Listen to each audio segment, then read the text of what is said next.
आज की कहानी है सोने का पानी।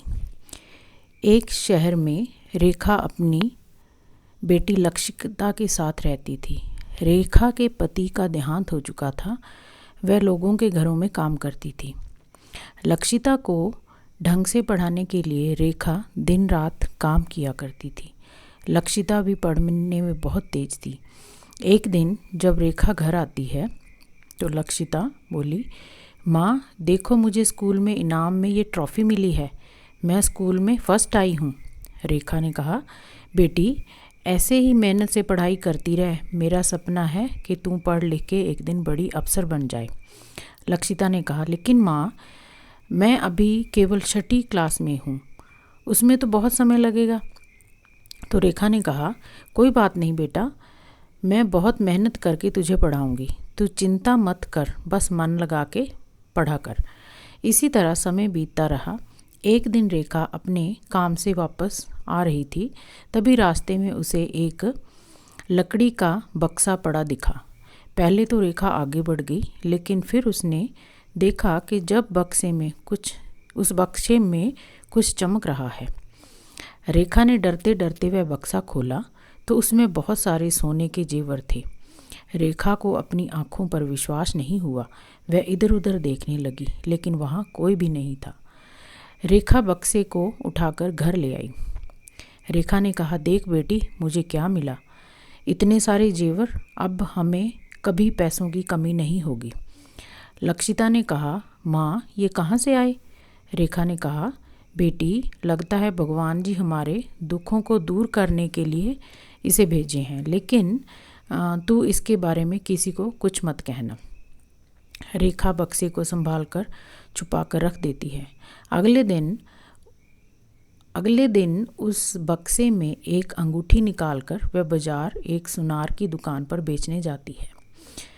रेखा ने भाई उससे कहा, दुकान वाले से, भैया मुझे ये अंगूठी बेचनी है। सुनार अंगूठी लेकर उसकी जांच करता है। फिर वह कहता है कि ये अंगूठी कहाँ से लाई हो, ये तो नकली है। इस पर केवल सोने का पानी है, अंदर तो सब पीतल ही पीतल है। इसकी तो कोई 2 रुपये भी नहीं देगा। यह सुनकर रेखा परेशान हो जाती है। तो एक काम करो सेठ जी, यह मुझे वापस दे दो, रेखा उसे कहती है। सुनार लेता है तो पैसों की सख्त ज़रूरत है। एक काम, मैं इस अंगूठे के तुझे 100 रुपये दे देता हूँ। रेखा पैसे लेकर घर आ जाती है। रेखा सोचती है, भगवान ने हमारे साथ धोखा किया, हमें नकली जेवर दे दिए, तो ये तो सब पीतल है। वो तो सुनार ने तरस खाकर मुझे 100 रुपये दे दिए। लक्षिता बहुत चालाक थी। वह समझ गई कि सुनार ने मेरी सीधी सादी माँ को बेवकूफ़ बनाया है। लक्षिता ने कहा, माँ तुम एक काम करो, सुनार के पास चलो, उसे 100 रुपये वापस देकर अंगूठी वापस ले आते हैं। रेखा मना करती है, लेकिन लक्षिता उसे सुनार की दुकान पर पहुंच जाती है। रेखा ने कहा, सेठ जी वो अंगूठी मेरी सास की थी, वह झगड़ा कर रही है, आप अपने 100 रुपये ले लो और अंगूठी वापस कर दो।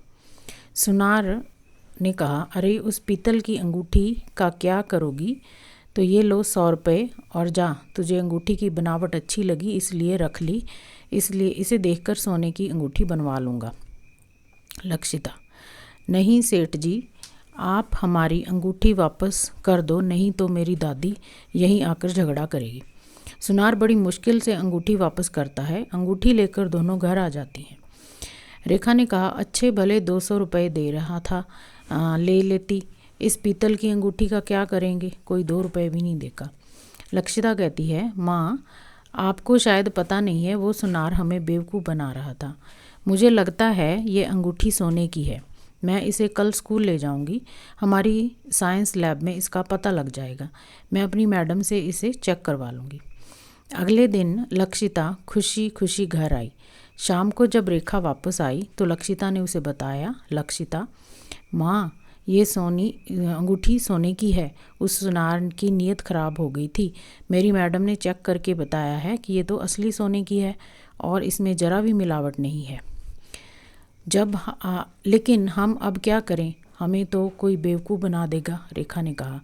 लक्षिता ने कहा, माँ इन गहनों को रखा रहने दो, जब मैं पढ़ लिख कर बड़ी हो जाऊंगी तब इन्हें बेचेंगे, तब इनकी कीमत और भी बढ़ जाएगी और कोई हमें बेवकूफ़ी नहीं बना पाएगा। इसी तरह कई साल बीत जाते हैं। लक्षिता की पढ़ाई पूरी हो जाती है। पढ़ाई पूरी होने के बाद वह ज्वेलरी डिज़ाइन का कोर्स करती है। उसके बाद कुछ गहनों को बेचकर मार्केट में एक दुकान खरीद लेती है। फिर दुकान के पिछले हिस्से में सोने की कारीगरी की नौकरी पर रख लेती है। सोने के कारीगरों को नौकरी पर रख लेती है। इसके बाद इन गहनों को पिघलाकर सुंदर सुंदर गहने बनवाकर दुकान में सजा देती है। लक्षिता और उसकी माँ दोनों दुकान पर बैठ जाती हैं। लक्षिता नए नए डिज़ाइन के गहने बनवाती, जिससे उन्हें गहने हाथों हाथ बिक जाते। कुछ ही दिनों में उनकी दुकान अच्छी खासी चलने लगी।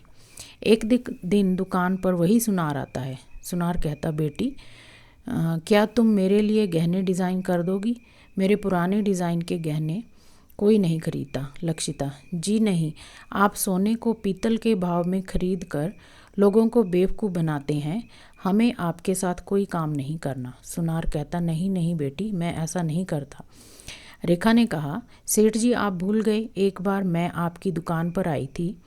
फिर रेखा ने सारी बात बता दी। सुनार, बेटी मेरे से गलती हो गई, मुझे माफ़ कर दो, मेरा सारा धंधा चौपट हो गया। लक्षिता, नहीं आप चले जाइए।